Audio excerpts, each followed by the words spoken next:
Now you're being cruel. We'll try wrist with a pair of nail scissors. Gwangi's right. Let's wake him up. The Toon Squad doesn't give up ever. In the English alphabet, Z is the very last letter, but Z is also the most common nickname for Zendaya. Matter of fact, most people don't even know her last name. It's Coleman, by the way. Ironically, when it comes to a lot of Hollywood TV shows and movies, Z always comes first. Let me explain. The Big Dipper. Throughout the years, there's been a little bit of controversy around Zendaya. Some people feel like she's overrated and some people feel as though Hollywood is forcing her onto us without our consent, but is that really the case? Another concern a lot of people seem to have regarding Zendaya is that she has no range. The way a subsect of people despise her, you'd swear she's Gal Gadot. But I'm here to disprove the haters and naysayers wrong. In today's video, I'll be looking at some of Zendaya's TV shows and movies, and I'll be seeing if there's any merit to that statement. Or are people online just a bunch of haters because he is getting that bag and they are not? Maybe they're being paid to hate farm with shitty Twitter posts, but their bag is nowhere near as heavy as hers. I'm going to start this off with TV shows, then I'll follow up with her appearances on the big screen. First of all, I'll be looking at Casey Undercover. Casey Undercover is a Disney show that came out in 2015. It's got 3 seasons and consists of 75 episodes. So let's dissect Zendaya's acting in this. This is a typical Disney show about family, except there's a twist. The twist is that Zendaya's character Casey is actually a member of a spy organization, so it's her juggling school and being a spy. How's her acting? It's not bad. It's typical Disney acting. Also, Disney subverts norms by making this a sitcom that focuses on a black family, which ended up being one of the first during its time. Most of the episodes start off with the cliche Disney dialogue and humor. You know, the dad wearing the buttoned up top, sipping on a cup of coffee in the morning, his kid stumbles into the kitchen and then they have a little bit of banter before he ends up giving his kid a lecture about something pretty useless. Then the laugh track goes off in the background even though the joke's not that funny. Something goes wrong, then they have to fix it, blah blah blah. There's a lesson at the end of the episode. The classic Disney tried and tested formula. It's a step up from one of her old Disney shows that basically put her on the map, Shake It Up. I would delve into Shake It Up, but then I realized that if you don't know Shake It Up and you have seen most things with Zendaya in it, you're too young to be watching this video, which is a tad bit concerning. If you're one of the many few that have never seen it, long story short, she plays Rocky Blue, a girl who's way better at dancing than you. That shows what put her on the map. Also, it's not so fair to examine that series since she was basically 16 and still relatively new in the acting world. Either way, it's a good show that's managed to stand the test of time. The next television series she did that I think pretty much showed the more serious side of Zendaya's acting range and ability is one of my favorite TV shows of all time, probably one of the best things HBO has released ever. It's on the complete other end of the spectrum to most productions Z has starred in. This is no Disney family show, instead this one's about substances that should not be named. Euphoria. This is an HBO series about a drugged out teenager, so Zendaya's role is that of the protagonist. She's playing a character called Rue Bennett, a troubled teenager who happens to find love in a very unexpected place with somebody who's new in town called Jules. Basically everyone in this show is troubled, they all have family problems, the whole town belongs under the jail, everyone needs spiritual cleansing. It's like Shameless but HBO-esque. That's just me stripping it to its core. It's much more nuanced. Her acting is really good here. There are a lot of scenes that show how dynamic her range is regardless of whatever you may have seen on Twitter. She even won a few awards and accolades for her performance in some of the episodes. Pretty riveting acting from Zendaya. You can really see her maturity from her days back at Disney.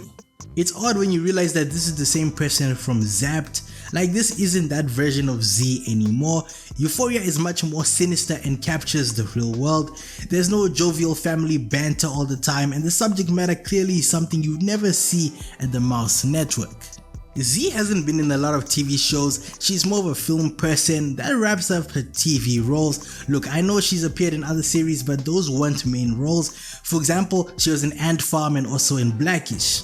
She appeared in the season 4 episode titled First and Last, which in the episode she played a character named Rashida, a cool and savvy high school senior who gives Jack some advice about dating and popularity. That was more so just her being in the show as a cameo, so I don't think it's fair to scrutinize her acting. She was showing average prowess, if we can even call it that. Alright, now for what really matters, the movies. In order to show progress or regression, I'll be doing this in chronological order. In 2012, she starred in Disney's Frenemies. This was her first leading role in a film. Zendaya's acting in this movie, Frenemies, was really impressive, especially since she was so young at the time. The movie itself is a fun, light-hearted Disney Channel story, but her performance was much deeper and more skilled than the movie required. Her biggest challenge was playing two completely different characters who become best friends. She didn't just change her clothes and hair for each role, she gave each girl her own unique personality, way of talking and body language. You completely believe that these two characters she's playing are really two separate people, which is very hard to do. She also made the friendship between the two characters feel real and believable. She showed the humor, the awkwardness, and the heart of the friendship perfectly. In short, Zendaya's performance was the best part of the movie. It proved early on that she was a talented actress with a bright future far beyond Disney Channel. She took a simple movie and showed everyone just how good she could be. Now this next film is one I'm sure most people have never ever heard of. I literally had to watch it just for this video, and it's been out for more than a decade. Super Buddies is a Disney film that was released in 2013. Zendaya has a very small supporting role. She's not one of the main characters and does not play a central part in the story. Her performance is perfectly fine and charming for what the movie is. A simple, cute children's film about talking puppies with superpowers. I feel like that's what I should say. This movie's premise up to now still creeps me out. I was 12 when this was released, and I don't think such a plot would have intrigued me like at all. Also, at this time, Z wasn't a powerhouse. Nowadays, I can watch a movie with her even if it's obvious that the plot is boring. For example, Malcolm and Marie. However, this is not a role that showcases her acting talent or range in any significant way. It's important to know that this is one of her very first jobs, done around the same time as her Disney Channel show Shake It Up. She was still early in her career, just eager for some more, like Oliver Twist. She was pretty much taking anything at this point, and quite frankly, I don't blame her. In simple terms, Zendaya's acting in Super Buddies is good but very minor. This movie is not an example to use if you want to see how skilled of an actress she is. It's just funny to see her in such a movie as in a film about talking dogs. It's a bit left field. I just had to mention it because I'm sure you've never heard of it. What isn't left field is her next iconic role. This movie aged like wine, one of Disney's greatest movies ever, Zapped. Zendaya was very good in the movie. She was the main character and her job was to be funny and likable. She did a great job at this. Her character gets a magic phone app that lets her control boys. I never realized how dark this is until I said it out loud. What was Disney trying to say here? I'm sure the conspiracy theorists have a plethora of theories that ties this to the Illuminati somehow. Her reactions to the crazy situations were very funny. She has a great talent for physical comedy and for delivering sarcastic lines perfectly. Even though this movie is a silly comedy, Zendaya made her character feel real. She was a normal teenager that people could relate to. She also had great chemistry with the other actors, making her friendship seem believable. It is important to remember that this was a Disney Channel movie. The goal was to be fun and entertaining, not serious. Zendaya understood this perfectly. She took a simple, silly story and made it very enjoyable to watch. She showed that she was a confident and charming star who could carry a whole movie by herself. This role proved she had great comedic timing and a natural talent for being on camera. If you haven't seen that film, I suggest you check it out. How do you guys feel about webs? Next on this list is NYC's most famous hero, Spider-Man. Zendaya's acting in Spider-Man Homecoming is really clever because she does a lot by saying very little. She plays a character named MJ who is very different from the usual love interest in a superhero movie. Instead of being outgoing and dramatic, her MJ is quiet, super smart, and has a very dry, sarcastic sense of humor, just like me. Zendaya makes this character feel real and interesting, not just a stereotype. She says her funny lines with a perfectly straight face, which makes them even funnier. You can say that this is one of her signatures, these sometimes witty, snarky remarks that she does with a deadpan expression. But don't let that fool you. You can also tell just by the way she looks at people that she is noticing everything going on around her. She doesn't need to be the center of attention. You pay attention to her because she's intriguing. Her chemistry with Tom Holland, who plays Peter Parker, is also great. It feels like a real awkward high school crush. They are both a little bit shy and nerdy in their own ways, which makes their connection feel believable and hits a little bit too close to home for most people. I'm having PTSD just talking about it. Listen, 15-year-old me wasn't as good as talking as I am right now. Talking to my crush back then was like facing the devil himself. Anyways, that's enough deprecating talk for one video. Even though she wasn't the main character in this first movie, Zendaya made MJ someone you immediately wanted to see more of. She took a small role and made it incredibly memorable by using subtle looks and brilliant timing, proving she was a perfect fit for the big world of superhero movies. The same year, she showed off her acrobatic abilities in the film The Greatest Showman. I'm not a one for musicals, but this one had me intrigued. Musicals sometimes take the whole singing fiasco a little bit too far. An example of an insufferable musical is the movie Cats. Zendaya's role in The Greatest Showman may not be the biggest, but her performance is one of the most powerful and real parts of the movie. She plays Ann Wheeler, a talented trapeze artist who falls in love with a man from a wealthy high-class family. At that time, their relationship was forbidden because she was a black woman in the circus. I know, they used the race card in this movie, but it wasn't as cliche as you'd expect. What makes her acting so good is that she says a lot without using many words. Some actors have a lot of lines, but they're saying a whole lot of nothing. It takes a pill to get to sleep. Bruh, what the fuck? You can understand how she feels just by looking at her face. In scenes with rich, judgmental people, her eyes show that she's smart and aware of their prejudice. She doesn't have to give a big speech about it. You can see the hurt and caution in her expressions. She also did most of her own trapeze and aerial skill work. So even though Z always says she doesn't go to the gym or work out, for this one she had to learn how to have a feline's agility, so shout out to her. This makes her character feel genuine. When you see her flying through the air, it's really her, and that makes her character's strength and freedom feel true. On the ground, her movements are more careful, which shows how she has to protect herself in a world that looks down on her. That's a bar. Her love story with Zac Efron's character works because she makes her own character's feelings clear. You see her slowly open up and fall in love, but you also see her fear of what might happen if they are together. Their famous song Rewrite the Stars is a great example. While doing difficult aerial stunts, her face shows hope, fear and heartbreak all at once. Finally, Zendaya herself adds a deeper meaning to the role. She helps modern audiences understand the past racism not as something old, but as a real and scary part of life for a character. She makes the movie's message about accepting everyone feel more personal and powerful. In 2018, this is when she started to venture into the world of voice acting. He okay? I don't know. Sounds like he's gonna lay an egg or something. Her character was a young duck. A brave, determined leader, she gets lost with her little brothers and must find her way home. She meets a lazy goose named Peng and they journey together. Her character is very important because she's smart and helps teach Peng how to be responsible. The same year she wore her voice acting hat once again. Zendaya did a really good job in the movie Smallfoot. She voiced a Yeti character named Michi who is very curious and brave.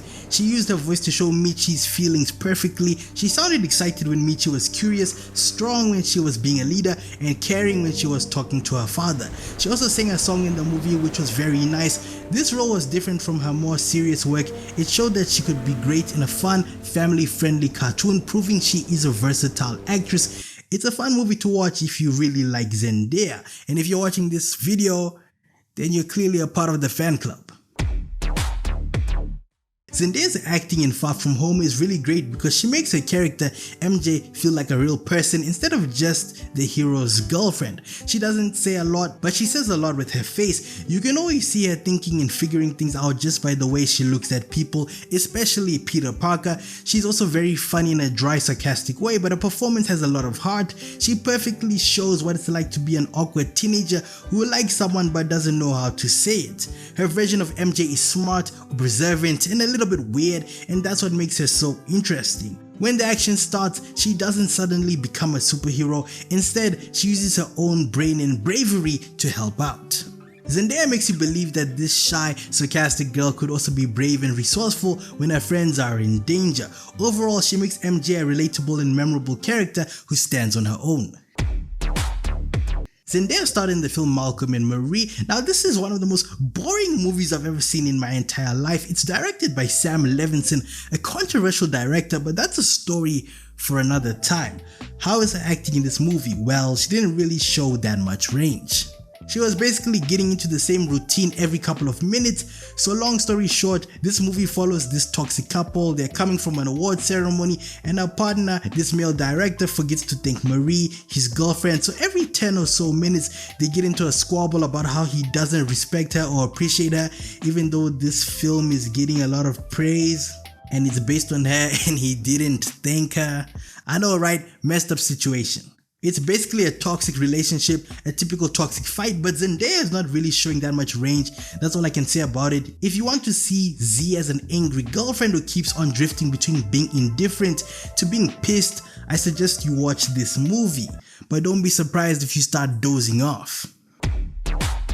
When we talk about Zendaya in the new Space Jam movie, it's important to know she isn't actually on screen. Instead, she's the voice of Lola Bunny. This means her entire performance is about using just her voice to bring the animated character to life. Her main job was to help change what Lola Bunny is like. In the old movie, Lola was often just there to look good or be saved. This time, the filmmakers wanted her to be a strong, smart, and important player on the team. Zendaya's voice is a big reason this works. She doesn't use a silly cartoon voice. She uses her normal voice, which sounds calm, confident, and warm. Right away, this makes Lola seem like a capable leader instead of just a side character. Even though it's just her voice, you can still hear the feelings in it. She sounds skeptical and funny when she's talking to LeBron James. She sounds supportive and encouraging when the team needs a boost. You can even hear little moments of doubt before she finds her strength again. This makes the cartoon rabbit feel more real and relatable. She also has to make it sound like she has a real connection with the other characters, even though she recorded her lines alone in a studio. Her conversations with LeBron feel natural, like two teammates who respect each other. Of course, the movie itself got mixed reviews and had somewhat of a busy, complicated story. Zendaya didn't have a deep script to work with, so her performance had limits, but most people agreed that her work as Lola was one of the best parts of the film. She did a great job of using just her voice to make an old character feel new, confident, and full of personality. It shows that she's a talented actress even when you can't see her face. Zendaya's performance in Dune Part 1 was widely praised, though it functioned more as a powerful and extended cameo than a traditional supporting role. Her screen time is remarkably brief, totaling only about 7 minutes in the long film, yet she managed to make every moment profoundly impactful. The challenge was immense, but she met it with a masterful subtlety that defined her presence. Her portrayal of Chani was a delicate balance of two essential qualities. In Paul's haunting visions, she is portrayed as a mystical desert-born spirit, alluring and central to his destiny. Her limited dialogue in these sequences is delivered with a poetic and haunting quality, making her feel like a figure from a dream. This ethereal quality makes her sudden appearance in the final scene all the more powerful. When she finally materializes in the flesh for the film's closing moments, that mystique instantly solidifies into the reality of a capable and watchful Fremen warrior. Her now iconic line, "This is only the beginning," is delivered with a perfect mix of warmth, mystery, and foreboding. In just a few seconds, she establishes Chani as a real person, rooted in the harsh world of Arrakis, yet still inextricably linked to Paul's epic future. Critics and audiences alike highlighted her magnetic screen presence, noting how she remained captivating even with minimal lines. Her role was a deliberate and effective narrative choice by the director. She served as the compelling vision, driving Paul's journey and a tantalizing promise of what was to come. Ultimately, her performance left a lasting impression that perfectly set the stage for her expanded and pivotal role in the sequel. In stark contrast to the first film, where she was a vision, here she is the vibrant, beating heart of the Fremen world. Her performance fully realizes Chani as a complex, three-dimensional character. She is a fierce and respected warrior whose skills in combat are palpable and believable. She is also a skeptical and grounded voice of reason, often challenging Paul's rising status as a somewhat biblical figure and the dogmatic beliefs of her own people. Zendaya masterfully portrays Chani's internal conflict as she navigates her genuine love for Paul versus her horror at the calculated political path he begins to walk. The emotional core of the film rests heavily on her shoulders, and she delivers a raw and heartbreaking performance. Her most powerful acting is often non-verbal. The devastating shift in her expression from love and faith to betrayal and disillusionment in the final act is conveyed through her eyes alone. She transforms from a loyal partner into a witness to a tragedy she tried to prevent, and her grief becomes the film's moral compass. In essence, Zendaya evolved from a symbolic figure in part 1 into the story's emotional anchor in part 2. She was no longer a promise for the future, but the compelling and tragic center of the present, proving her ability to carry immense dramatic weight in a blockbuster epic. 10 out of 10 performance.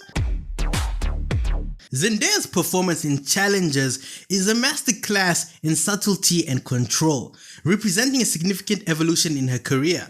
As Tashi Duncan, a former tennis prodigy turned coach, she completely subverts the charming, relatable roles she's known for, instead delivering a character who's complex, manipulative, and a magnetic force of nature. Her acting is not in grand, explosive monologues, but in the minute, calculated details of her presence. From her first appearance as a teenage tennis phenom, Zendaya imbues Tashi with an unnerving self-possession. She's not just an athlete, she's a strategist who sees the court and the people on it as a chessboard. Her early charisma is a weapon, and a direct gaze that makes two close friends, Art and Patrick, fall instantly and irrevocably under her spell. Zendaya makes it clear that Tashi is fully aware of her power, not as a mere object of desire, but as a puppeteer. The famous scene where she has them kiss each other to win her favor is a perfect example. She watches with the analytical coolness of a coach and not some giddy excitement of a teenager. The true brilliance of her performance, however, lies in the present-day timeline, where a career-ending injury has rerouted her ambitions. As the wife and coach of the slumping champion Art, Tashi is a tightly wound coil of repressed frustration and ambition. Zendaya communicates this through a rigid physicality, a clenched jaw, steely eyes, and an impatient posture that screams of a champion trapped on the sidelines. Her line readings are often sharp, laced with the corrosive disappointment that masks a deeper, more volatile love and obsession. The way she says, "You're not having fun" to Art is less a coaching note and more a surgical strike. Perhaps the most powerful tool in her arsenal is her silence. In this film's climactic match, as she watches her husband and her former lover battle, the camera holds relentlessly on her face. Without a single word, Zendaya charts a breathtakingly complex internal journey. We see flickers of tactical analysis, nostalgic pain for her own lost potential, possessive fury, and a raw, almost primal thrill at the competition she has engineered. Her head pivots with the rhythm of the tennis ball, a physical manifestation of her mind working, calculating, and ultimately reveling in the chaos she has orchestrated. In Challengers, Zendaya proves she can command a film not just as a star, but as a formidable character actor. She portrays Tashi not as a villainess, but as a devastatingly human product of redirected ambition, a grandmaster who, having been forced off the board, now plays the game through the men in her life. It is a fierce, nuanced, and unforgettable performance that cements her status as one of her generation's most compelling screen presences. So if you've endured these 20 plus minutes, I'll leave it up to you. Do you think Z is overrated, or do you think it's not warranted and all the haters spewing negative discourse need to leave their mother's basement? Think about it, but I think you already know the answer.